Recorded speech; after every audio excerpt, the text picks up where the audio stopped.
Hello friends, welcome to ISS platform. आज है 14 जनवरी और 14 जनवरी करेंगे हम current affair from the Hindu, Indian Express और PIB. Without wasting time lecture start करते हैं। जैसे कि आप जानते हो कि मैं आपको पहले इंडेक्स बताता हूं कि आपका जिससे इंटरेस्ट एनहांस हो कि मैं आपको पढ़ाने वाला क्या हूं।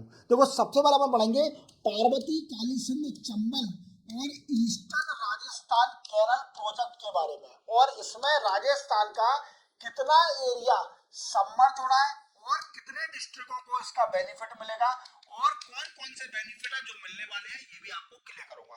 Then after travel affair, ministry of travel affair ने स्टेट से बोला है कि जो फॉरेस्ट एक्ट है 2006, इसके प्रोविजन को फॉलो करो। अब वो कौन से प्रोविजन है और ऐसा क्यों बोल रही है मिनिस्ट्री ऑफ ट्रैवल अफेयर? क्योंकि मिनिस्ट्री ऑफ ट्रैवल अफेयर पे कई सारी कंप्लेंट आई है from the state of Madhya Pradesh, Maharashtra और West Bengal in travel area, जो कि फॉरेस्ट ड्वेलर हैं उनको रीलोकेट किया जा रहा है, क्लियर, एविक्शन किया जा रहा है कई सारे फॉरेस्ट को। तो मैं आपको ये भी क्लियर करूंगा क्या है ये। Indian retail inflation 4 month low, दिसंबर के मंथ में as per the data of NSO कितना रिटेल इन्फ्लेशन आया है और कितना कम हो गया है अगर कंपेयर किया जाए नवंबर के मंथ से, ये भी आपको बताऊंगा। Then after Indian Bangladesh border wire fencing, very very important. क्या है कि बांग्लादेश और इंडिया के बॉर्डर पर इंडिया वायर फेंसिंग बनाने जा रही है और इस वायर फेंसिंग के कारण क्या हो रहा है कि बांग्लादेश में कंसर्न बना हुआ है। अब हमें जानना यह है कि इंडिया जो वायर फेंसिंग बना रही है इसका इंडिया का क्या यूज है, इंडिया क्यों बना रही है वायर फेंसिंग, क्यों डाल रही है बॉर्डर पर, और बांग्लादेश का क्या कंसर्न है, ये भी अपन क्लियर करेंगे। देन आफ्टर नाग वर्जन 2, नाग एंटी टैंक मिसाइल है, इसको टेस्ट फायर कर लिया है एट पोखरेन राजस्थान में। अब इसकी यूजेबिलिटी क्या है और आर्मी को इसको इंडक्ट भी कर दिया है, ये भी अपन क्लियर करेंगे। चलते वीडियो स्टार्ट करते हैं। देखो, सबसे पहले Parvati Kali Sindh Chambal river link project कौन कौन सा। देखो, पार्वती मध्य प्रदेश में बहती है, याद रखना, और ये चंबल की ट्रिब्यूटरी है। काली सिंध भी चंबल की ट्रिब्यूटरी है। Kali Sindh, Chambal, eastern Rajasthan,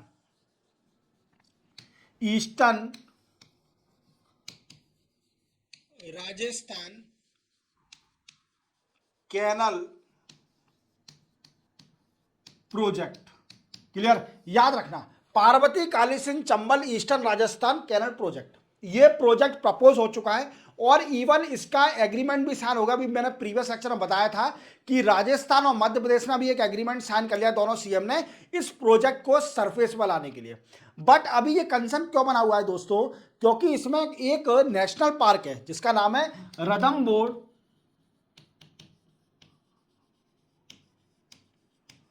tiger reserve. ये टाइगर रिजर्व है और इसका वी कैन से 37 स्क्वायर किलोमीटर, कितना, 37 स्क्वायर किलोमीटर एरिया सबमर्ज हो रहा है इस प्रोजेक्ट के बनने से। अब वो कौन सा प्रोजेक्ट है? तो एक प्रोजेक्ट बनना है एट 227 स्क्वायर किलोमीटर का रेजोवर, याद रखना, क्या बनना है? 227 स्क्वायर किलोमीटर का रेजोवर बनना है और इसके कारण कई सारा एरिया राजस्थान का सबमर्ज हो रहा है, जिसमें अप्रोक्सीमेटली देखा जाए तो all area of 408.86 square kilometre of Rajasthan area submerge, ये सबमर्ज हो जाएगा इतना एरिया राजस्थान का। अब इसमें कई सारे, रंबोड़ का भी टाइगर रिजर्व का जा रहा है 37 स्क्वायर किलोमीटर, इसमें 227 स्क्वायर किलोमीटर रेजोवर बनना है और इतना एरिया सबमर्ज हो रहा है। अब ये कंसर्न बना हुआ है कितना एरिया सबमर्ज हो रहा है, बट इसका बेनिफिट क्या होगा? क्या है दोस्तों, इसका कई सारा बेनिफिट है। सबसे बड़ा बेनिफिट है इरिगेशन फैसिलिटी मिलेगी इससे अगर ये प्रोजेक्ट लिंक हो जाता है। देन आफ्टर ड्रिंकिंग वाटर का बेनिफिट मिलेगा, clear. Then after irrigation, drinking water, ये सारे बेनिफिट मिलेंगे इससे, समझे मेरी बात को। और ये 23 डिस्ट्रिक्ट ऑफ राजस्थान को बेनिफिट करेगा। कितने? 23 डिस्ट्रिक्ट ऑफ राजस्थान को ये बेनिफिट करेगा ये प्रोजेक्ट। इसको याद रखना है आपको, क्योंकि अभी मैंने आपको बताया था कि केन बेतवा के बारे में, केन बेतवा प्रोजेक्ट के बारे में बताया था, जिसका मोदी साहब ने नींव रख दिया उसकी, और इसकी भी प्रोजेक्ट स्टार्ट हो चुका है। क्लियर। अब ये क्या है, Kali Parvati Kali Sindh Chambal river link submerge some area of Ranthambore tiger reserve. कितना, फिर से बताता हूँ, 37 स्क्वायर किलोमीटर एरिया सबमर्ज हो रहा है। क्लियर। और इसके बेनिफिट क्या है, इरिगेशन, ड्रिंकिंग वाटर, याद रखना है।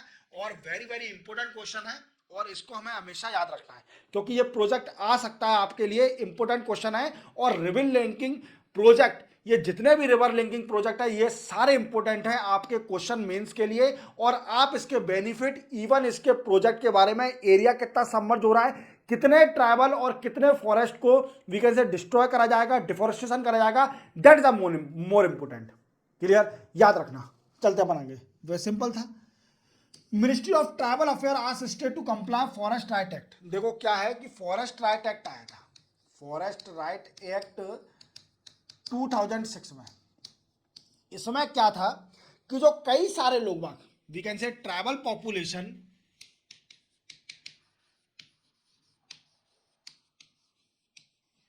ट्राइबल पॉपुलेशन जो कि फॉरेस्ट डवेलर है या फिर ट्राइबल भी नहीं है, फॉरेस्ट डवेलर है, उनको इसी एक्ट के जरिए राइट मिलता था।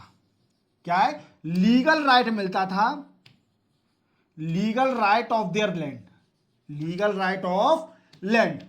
अब कई सारे फॉरेस्ट में कई सारे ट्राइबल एरिया रह रहे हैं, और क्या है कि फॉरेस्ट राइट एक्ट आप देख पा रहे होंगे, ये ट्राइबल एरिया फॉरेस्ट में रह रहे हैं, बट इनको कई सारी स्टेट में एविक्ट किया जा रहा है, वी कैन से इनको रीसेटलमेंट किया जा रहा है, रीसेटलमेंट किया जा रहा है। अब क्या है कि मिनिस्ट्री ऑफ ट्राइबल अफेयर के पास कई सारी complaint I from the different different state. That पहली स्टेट थी मध्य प्रदेश, दूसरी है महाराष्ट्र और वेस्ट बंगाल। ये तीन जगह से, तीन स्टेट से कंप्लेंट आई। क्लियर। यहां से कंप्लेंट ऐसी आई मिनिस्ट्री ऑफ ट्राइबल अफेयर में कि जो ट्राइबल पॉपुलेशन है या फिर फॉरेस्ट डवेलर है, उनको एविक्ट किया जा रहा है, उनको रीसेटल किया जा रहा है। अब क्या हुआ कि मिनिस्ट्री ऑफ ट्राइबल अफेयर ने सारी स्टेट को गाइड किया, ठीक है, से डायरेक्शन दिया, बोला कि आप है ना फॉरेस्ट राइट एक्ट को, जो कि फॉरेस्ट राइट एक्ट 2006 है, इसको कंप्लाई करें, इसको फॉलो करें। क्लियर। अब इसके कई सारे प्रोविजन है। पहला प्रोविजन ये है, प्रोविजन जान लेते हैं कुछ आपको, इसमें राइट कैसे दिया गया है। देखो पहला प्रोविजन है, it ensure forest dweller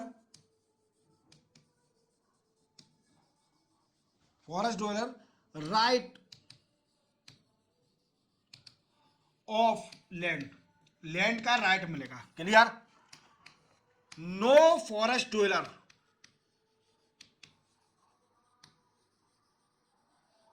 dwellers will be evicted by unlawful। समझे मेरी बात को, क्या है, कोई भी फॉरेस्ट डवेलर उसको एविक्ट नहीं किया जाएगा, ना ही उसको रीसेटल करा जाएगा बाय अनलॉफुल। क्या बोला, लॉ के हिसाब से ही उसको रीसेटल करा जाएगा, उसको अच्छी जमीन मिलेगी। जो लॉ है फॉरेस्ट राइट एक्ट में इनको राइट दिया गया है, तो इसलिए मिनिस्ट्री ऑफ ट्राइबल अफेयर ने डायरेक्ट किया स्टेट को कि फॉरेस्ट राइट एक्ट के प्रोविजन को कंप्लाई करें, और नो फॉरेस्ट डवेलर, एक और प्रोविजन है, no forest dweller would be resettle without his consent। क्या है, बिना उसके कंसर्न से कोई भी फॉरेस्ट डवेलर जो जंगल में रह रहा है, उसकी जमीन है, उसको राइट देने के लिए एक्ट आया था। फॉरेस्ट राइट एक्ट का मेन मोटिव क्या था, फॉरेस्ट राइट एक्ट का मेन मोटिव था एक तो फॉरेस्ट को कंजर्व करना, और दूसरा मेन मोटिव था कि जो फॉरेस्ट डवेलर हैं, जो कई सारे लोग बाग जंगल में रहते हैं, उनको राइट मिल सके, उनके राइट वी कैन से उनको रीलोकेट ना करे फॉरेस्ट डिपार्टमेंट, उनके राइट मिलने के लिए। That's why this act was passed in 2006। The name is forest right act, याद रखना, वेरी इंपॉर्टेंट है। और मिनिस्ट्री ऑफ ट्राइबल अफेयर ने डायरेक्ट किया किसको, स्टेट को, कि जो फॉरेस्ट राइट एक्ट है इसको कंप्लाई करे, इसके प्रोविजन को कंप्लाई करे। इसमें ग्राम सभा का भी एक प्रोविजन है, ग्राम सभा का भी एक प्रोविजन है, without consent of the gram sabha no forest dweller will be relocated from the land of the forest, clear, जहां उनका ओरिजिन है, उस लैंड से उनको रीलोकेट नहीं किया जा सकता। याद रखना, इंपॉर्टेंट है। मिनिस्ट्री ऑफ ट्राइबल अफेयर ने एक डायरेक्ट किया स्टेट को, सारी स्टेट को, जो 3 स्टेट है और सारी स्टेट को, इसमें कि जो फॉरेस्ट राइट एक्ट 2006 है इसको कंप्लाई करे, इसके डायरेक्शन, इसके प्रोविजन के हिसाब से काम करें। क्लियर, चलते बना, सिंपल था। India retail inflation month of दिसंबर, देखो ये मैं आपको डिटेल में नहीं समझाऊंगा, ये मंथली डेटा है, ज्यादा इंपॉर्टेंट नहीं है, बट ठीक है, थोड़ा इसको कम हो गया है। 4 मंथ लो आया है, 4 मंथ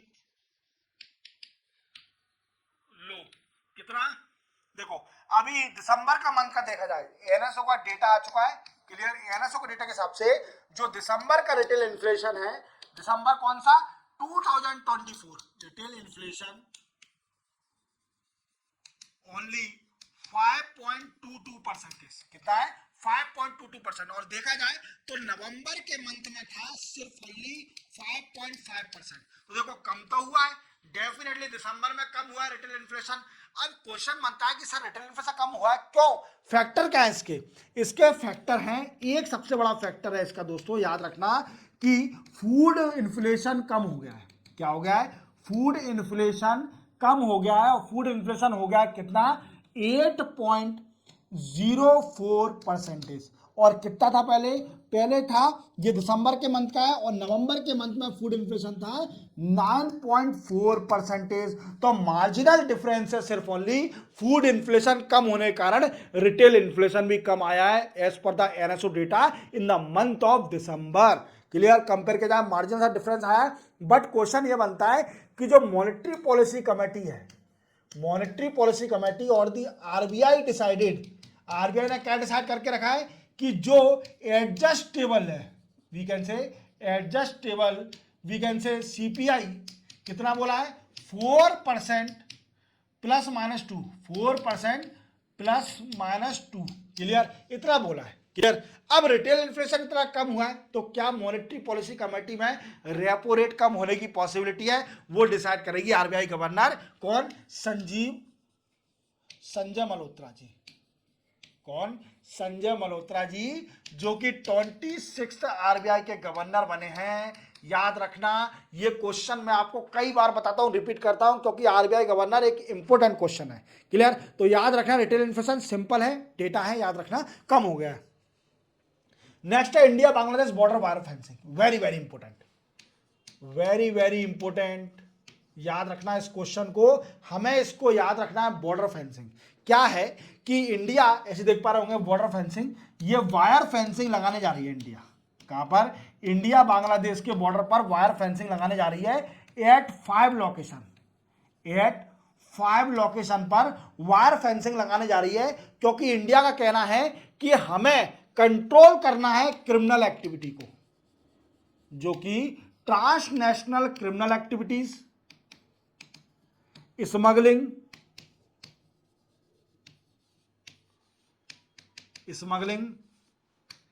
ट्रैफिकिंग, इसको कंट्रोल करना है, क्लियर। अब ये बोला है, पर बांग्लादेश कंसर्न कर रही है इस बात का कि इंडिया गलत कर रही है वायर फेंसिंग लगा के। इवन जो हायर अथॉरिटी है उनकी मीटिंग भी चल रही है इस इशू के ऊपर। क्या है कि जो बांग्लादेश है वो कंसर्न क्यों कर रही है, इसका बांग्लादेश इसका कई सारा कंसर्न कर रही है। क्यों कर रही है कंसर्न, कि इससे कई सारा कॉन्फ्लिक्ट हो सकता है on the border area, conflict and disturbance हो सकता है ऑन अ लोकल पीपल इस फेंसिंग से। देखो आप जानते हो कि मैंने आपको कई बार एक शायद इंडिविजुअल लेक्चर बना के रखा है मैंने आसाम अकॉर्ड के ऊपर। अब वो कैसे देखोगे आप, जब आप मेरा यूट्यूब चैनल खोलोगे तो उसमें आपको प्लेलिस्ट का ऑप्शन मिलेगा, प्लेलिस्ट के ऑप्शन में आपको एक एडिटोरियल का फोल्डर मिलेगा जिसमें आसाम अकॉर्ड के नाम से एक वीडियो है इंडिविजुअल, उसमें मैंने आपको बताया infiltration of Bangladeshi into India, clear.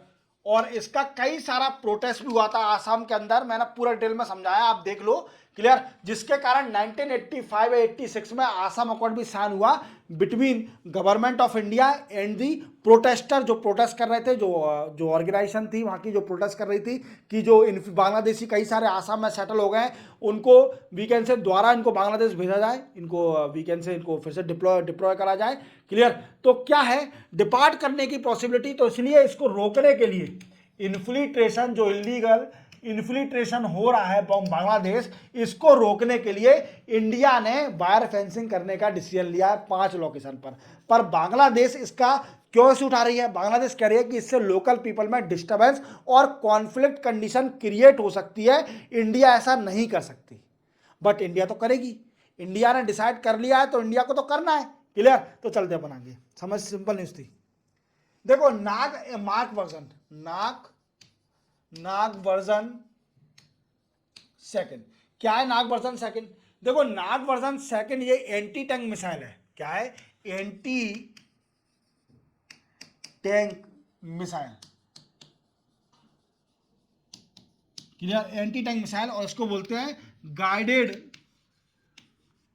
Anti tank missile, और दूसरा नाम भी है इसका, क्या है? Fire and forget. वीकेंड से एक बार चला दी मिसाइल फिर भूल जाओ, कोई रिमोटली आपको ऑपरेट नहीं करना, वो अपने टारगेट पर जाके उसको डिस्ट्रॉय कर देगी। अभी वर्जन सेकंड, नाग का वर्जन सेकंड वीकेंड से इंडिया ने टेस्ट फायर कर लिया है, वीकेंड से टेस्ट कर लिया है, और कहां पर टेस्ट करा है? पोखरेन में। कहां पर टेस्ट करा है? पोखरेन के अंदर इसका टेस्ट कर दिया है, और ये सक्सेसफुल भी हो गया है, और जल्दी ही आर्मी में भी इसको इंडक्ट कर दिया जाएगा, आर्मी के अंदर। अब इससे होता क्या है? तो एंटी टैंक से समझ गए होंगे, ये टैंक है, इनको डिस्ट्रॉय किया जाता है। क्या किया जाता है? इनको डिस्ट्रॉय किया जाता है फ्रॉम डिफरेंट लोकेशन, और इसकी एक्यूरेसी बिल्कुल परफेक्ट है। तभी तो सेकंड वर्जन निकाला है कि इसकी एक्यूरेसी में और इंप्रूवमेंट आ सके। क्या आ सके? इसकी एक्यूरेसी में और इंप्रूवमेंट आ सके। That the main motive of that particular Nag version 2 was launch by the DRDO. किसने? डीआरडीओ ने लॉन्च कर दिया है, टेस्ट कर लिया है, तो इंडिया की और डिफेंस कैपेबिलिटी बढ़ जाएगी। क्लियर, तो इसी के साथ 14 जनवरी के करंट अफेयर कंप्लीट होते हैं। चैनल को सब्सक्राइब और बेल आइकन प्रेस करना भूलना। मिलते हैं हम कल नए करंट अफेयर के साथ, तब तक के लिए जय हिंद।